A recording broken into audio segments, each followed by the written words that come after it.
তার করা যায় না, যখন অ্যাকশনে যাওয়া হয় ওইটা ডাইরেক্ট অ্যাকশন হয়ে যায়। চিল্লায় বলো ঠিক কি না? এজন্য আমাদের বাঁচার জন্য হলেও এই পাপ থামাতে হবে, এই শয়তানের অট্টহাসি থামাতে হবে, অন্যায় অপরাধ সমাজ থেকে আমাদের থামাতে হবে। কারণ আযাব আসলে ওরাও মরবে, আমরাও মরব। একটা জাহাজ 2 তলা, আপনি আছেন 2য় তলায়। শুনতেছেন? শুনতেছেন? জাহাজ কয় তলা? আপনি কোন তলায়? 2য় তলায়। নিচের তলার কিছু লোক জাহাজের তলা ছিদ্র করতে আরম্ভ করছে। কি ছিদ্র করতেছে?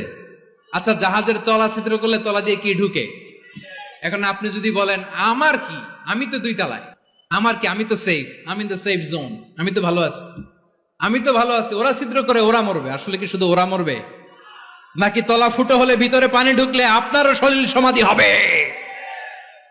তলা দিয়ে যখন পানি ঢুকবে, জাহাজ ঢুকলে আপনিও মরবেন। এজন্য নিজে মরার আগে ওই পাগলগুলোর নিচতলায় যে থামাতে হবে। চিল্লায় বলেন ঠিক কি না? এজন্য আল্লাহ বললেন মুনকার প্রতিরোধের দায়িত্ব সমাজের টপ টু বটম সবার। পুরম্মার দায়িত্ব, সরকার প্রধানের দায়িত্ব, প্রতিটি ফ্যামিলির প্রধান বাবার দায়িত্ব। বিশ্বনবী বললেন প্রতিটি সচেতন মুসলিমের দায়িত্ব। এজন্য মুনকার প্রতিরোধ করার দরকার আছে না নাই? সমাজে এই যে ইফটিজিং হয়, আপনার বোনের বয়সী একটা মেয়েকে কিছু বখাটে টিটকারি করে, এই বলে সেই বলে, নোংরা কথা বলে, রাস্তায় দেখেও আপনি পাশ দিয়ে না দেখার মতো চলে যান কেন? আপনি দাঁড়ান না কেন?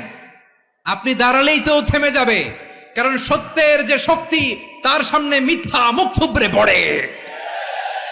আপনার সামনে ও কিছুই না, নাথিং। আপনি দাঁড়ান, ওকে প্রশ্ন করেন যে আমার বোনকে তুমি ডিস্টার্ব করো কেন? আপনাকে দেখে আরো 5 জন দাঁড়াবে, 5 জনকে দেখে আরো 10 জন দাঁড়াবে।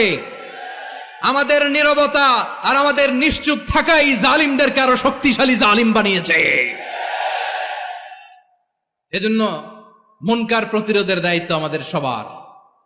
টেন্ডারবাজি, চাঁদাবাজি, দুর্নীতি, অপরাধ, দখলদারিত্ব, মজুদদারি, এগুলো সব কিছু একসাথে প্রতিরোধ করতে হবে। ঠিক কিনা বলেন? একটা মানবিক সমাজ যদি চাই, প্রতিরোধ করতে হবে। প্রিয় ভাইয়েরা, আল্লাহর শপথ নিয়ে বলি, এই নাসিহাত গুলো সবার জন্য, সব দলের জন্য, সব মতের মানুষের জন্য। আমরা কোনো দলের প্রতি মানুষকে ডাকি না, আমরা ডাকি ইসলামের দিকে।